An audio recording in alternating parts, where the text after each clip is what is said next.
Lucy Chow spent 15 years in banking, only to discover the real formula for wealth was never taught there. Surprisingly, it wasn't about working harder or cutting back.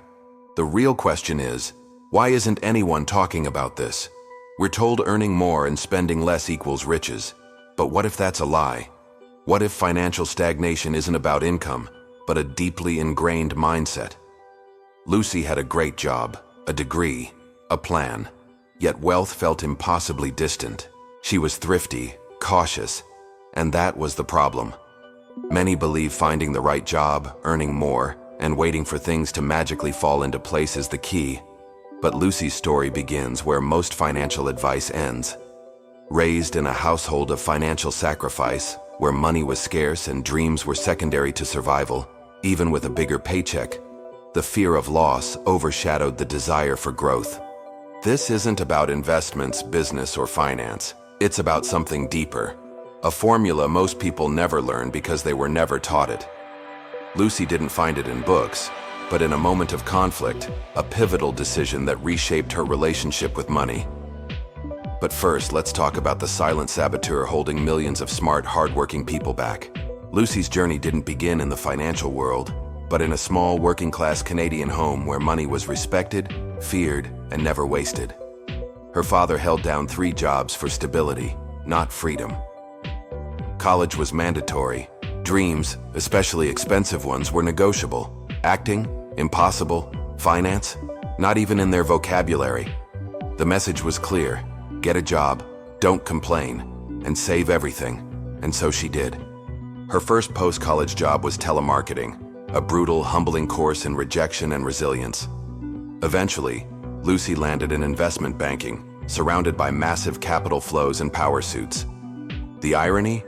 Even in the financial epicenter, she felt neither rich nor in control. She earned well, yet remained paralyzed when it came to using that money to generate more. Why? Because deep down, the script from home was still running. Don't risk, don't lose, just accumulate. At home, she debated the cost of an extra side table. At work, she hesitated to invest, even in ideas she believed in. She could sign a check, but her mind screamed, what if it disappears? The fear of going backward trumped the possibility of moving forward. It wasn't about logic, it was programming.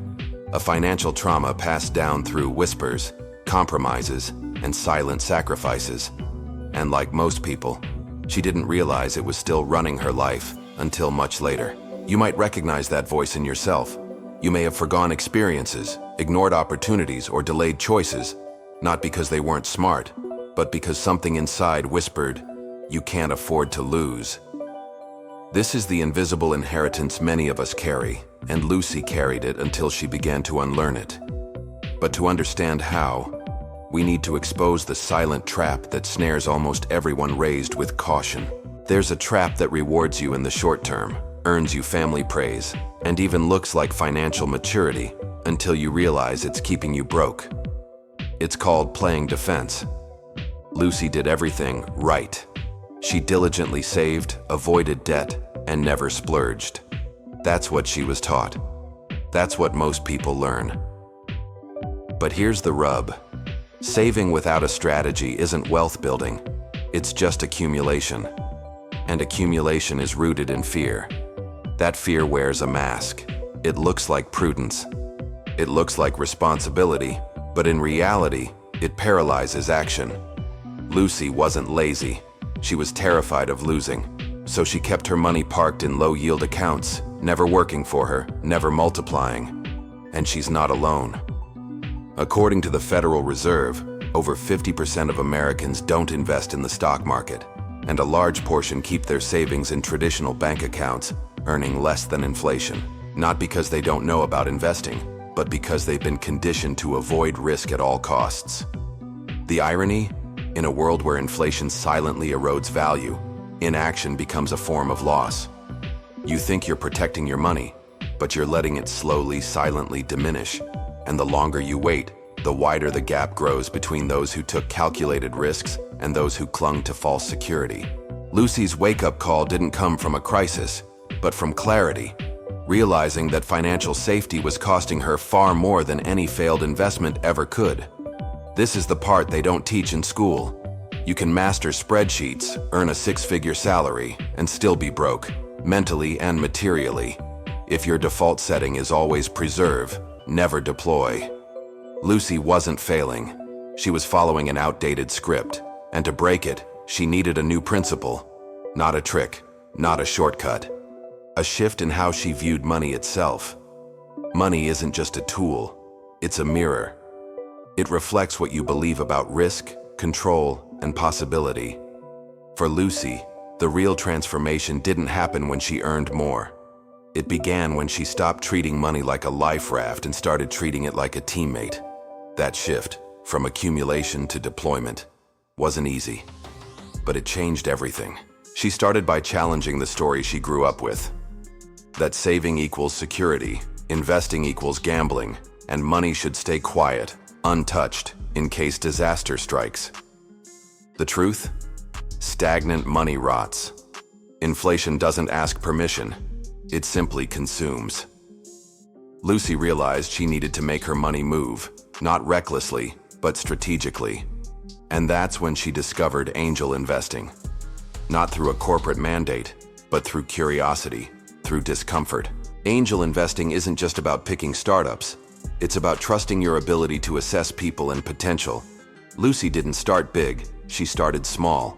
She joined a women-led angel network where the average entry was just $5,000, enough to be meaningful, small enough to be possible. But more importantly, it reprogrammed how she saw capital, not as something to protect endlessly, but something to allocate, to activate. This is where the metaphor becomes clear. Saving is like keeping seeds in a jar, afraid to plant them. Investing is putting those seeds in the ground, knowing some won't grow, but the ones that do could feed generations. That's what Lucy started doing. With startups, with real estate, with global exposure. And it wasn't about chasing returns, it was about regaining control. She stopped fearing the unknown and started building relationships with it. This is where most people freeze. They think they need $1 million to start, or a finance degree, or some perfect market timing. Lucy had none of that. What she had was a willingness to be uncomfortable, and discomfort, when channeled, becomes leverage. Lucy wasn't the only one with potential. She had colleagues, same schools, same degrees, even higher salaries. But this is where the path diverged. One of them, let's call her Rachel, never made the shift. She kept her money tucked away in savings, avoided anything that smelled of risk, and believed that real investing was for people who already made it. From the outside, Rachel looked stable. No debt, decent job. But behind the numbers was a silent erosion. For years, Rachel told herself she'd invest later, after the promotion, after the house, after the next election cycle, but later kept moving. Meanwhile, inflation was doing its job. While Lucy made a $5,000 angel investment and doubled it in 3 years, Rachel's untouched savings lost almost 15% of their buying power in the same period. The difference? Not effort, just positioning. One took imperfect action, the other waited for certainty, and it gets heavier. While Lucy was learning how capital flows, Rachel was learning how to stay busy. Meetings, deadlines, goals that never moved her forward. She worked hard, harder than most. But effort without leverage is exhaustion. Lucy, on the other hand, began building a portfolio where one win could change her trajectory. The difference? Not genius, not luck, just a willingness to redefine what safe really means. Here's the part most people miss, but it might be the most important. Lucy didn't stop being cautious. She simply became intentional. She didn't invest in every shiny idea. She chose founders she believed in. She bet small to learn fast. And slowly, her mindset shifted from, I need to protect everything, to, I need to position something. That's what Rachel never did. She waited for clarity before acting. Lucy acted, and that created her clarity. But there's a deeper layer here, something that shaped them both, but only one broke free. It has nothing to do with bank accounts or job titles. It's older than that, more hidden, and more dangerous. I'll come back to that shortly. First, let's talk about the environments we choose and how they silently sculpt what we believe we deserve. Lucy didn't just change how she used her money, she changed where she lived, and that made all the difference. Most people underestimate this. They think mindset is built internally, but environment shapes what feels normal, what feels possible, and what feels unreachable. Lucy moved from Canada, a country with high taxes and cultural restraint around ambition, to Hong Kong and later Dubai, places where the rules of money, opportunity, and growth played a completely different game. But there's something else about these places, and it's not just the tax rates. I'll get there. In Dubai, wealth wasn't a fantasy. It was infrastructure.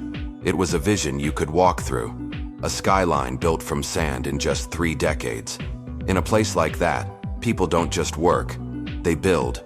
The government doesn't just react, it sets the tone, then watches entrepreneurs align with it. Lucy found herself surrounded by people who weren't asking, "Can I afford this?" They were asking, "How can I multiply this?" The contrast was jarring and liberating. In Vancouver, banking meant managing deposits and mortgages. In Dubai, it meant venture capital, sovereign funds, angel syndicates. The same word, money, carried a completely different energy, not because Lucy got smarter, not because the system was easier, but because she'd entered a context that demanded bigger thinking. This shift didn't make her better, it made her bolder. But there was still one thing she hadn't confronted, a belief buried deep beneath all the strategy. Here's the loop I promised. Environments can propel you, but if you carry the wrong blueprint inside, even the most abundant place will feel like a trap. Lucy's final transformation didn't come from geography. It came from confronting the silent contract she'd signed as a child. The idea that wanting more was dangerous, selfish, or unrealistic. That mindset doesn't dissolve with success. It hides inside it, until something forces you to look closer. And that's what we need to unpack now. Because chances are, you're still living by a rulebook you never agreed to. Lucy's wealth didn't begin with a better salary.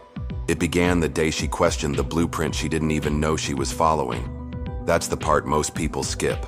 They chase strategies, tactics, side hustles, but never stop to ask, whose beliefs am I living by? And here's the truth. We all inherit scripts, some noble, some protective, but most of them outdated. And one of them almost cost Lucy everything. I'll show you what it was in a moment.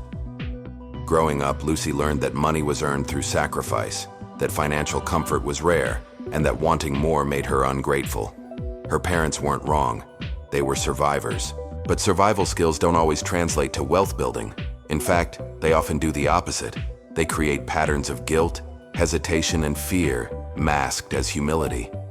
This doesn't just affect how you spend. It shapes how you negotiate, how you invest, how you see your own worth. At her investment banking job, Lucy was told, literally, that she didn't need a raise because she had a husband, not because her work lacked value, but because her identity didn't fit the system's expectations. And for years, she internalized it. Didn't rebel, didn't question, until she started seeing the pattern repeat, not just in herself, but in other women, other immigrants, other quiet high achievers who were always told to be grateful, not assertive. But there's something more insidious. The voice that holds you back doesn't always sound like criticism. Sometimes it sounds like reason. It says, be careful, don't be greedy. What if it doesn't work? It wears a suit and uses numbers, but behind it is a child who watched her parents stretch every penny and vowed never to waste. Breaking that voice doesn't mean ignoring your past, it means honoring it, and then choosing a different future. This is where the shift happens. Lucy started documenting her value, not just for performance reviews, but for herself. She tracked her contributions, her instincts, her judgment. And with that clarity, she stopped asking permission. She entered negotiations with data, not emotions. And when that didn't work, she changed rooms entirely. But there's a deeper strategy she used to accelerate her growth, and it's one you can apply today, before the day is over. I'll show you how in a moment. It's tempting to think that change requires a course, a mentor, or a major life event. But Lucy's transformation didn't begin in a boardroom or a bank. It began the day she chose to act without certainty. And that's something you can do now, today. Not next month, not when you're ready. But there's a catch. I'll get there shortly. First, take inventory. Not of your net worth, but of your financial reflexes. Do you flinch at investing more than $500? Do you feel a subtle guilt when you earn more than your parents ever did? Do you tend to cut expenses instead of growing income? These reflexes aren't random. They're echoes. Until you see them, they own you. So start here. Write down 3 beliefs about money you absorbed growing up that no longer serve you. Don't filter. Just name them. Then, identify one asset class you've avoided. Not because it's wrong for you, but because you don't yet understand it. It could be angel investing, index funds, real estate, or even your own skills. Pick one. Learn about it for 30 minutes today. Not to master it, but to confront the fog. Action kills fear, but only if you move before fear wins. That's the real challenge. And here's the part nobody talks about. Wealth is social. You can't outrun your environment unless you disrupt it. Find one person, online or offline, who's already doing what you want to do. Send a message. Leave a comment. Ask a question, not to network, but to reconnect your mirror. Because until you change who you think you can be, every dollar will feel like borrowed time. But here's that catch I mentioned earlier. You can do all this, feel a spark, and still revert to comfort tomorrow, unless you anchor it. So here's your anchor. Commit publicly. Comment one thing below this video that you will do in the next 24 hours. Not because I asked, but because your silence is expensive, and your action, especially the small, strange, quiet kind, might be the moment everything starts to shift. You've come this far, but we're not done yet. There's one last piece that ties Lucy's entire story together and reveals why this isn't just about money. It's about identity. And that's how we end.